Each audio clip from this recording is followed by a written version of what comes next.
Hello everybody, welcome to our YouTube channel. In this video I'll show how to recover deleted WhatsApp calls history. If you want to recover or restore your all deleted WhatsApp calls history, so let's see how to do that. So first of all, I can delete some WhatsApp call history and then clear call log. Do you want to clear your entire call log? I can choose OK. You can see in this time I can delete or clear my all WhatsApp calls history, but I can easily recover or restore. So let's see how to do that. Minimize it and go to my Google Play Store.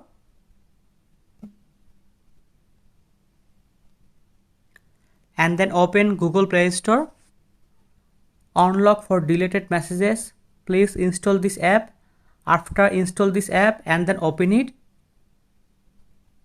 And in this you can see all messages, WhatsApp, Messenger, Instagram, Imo.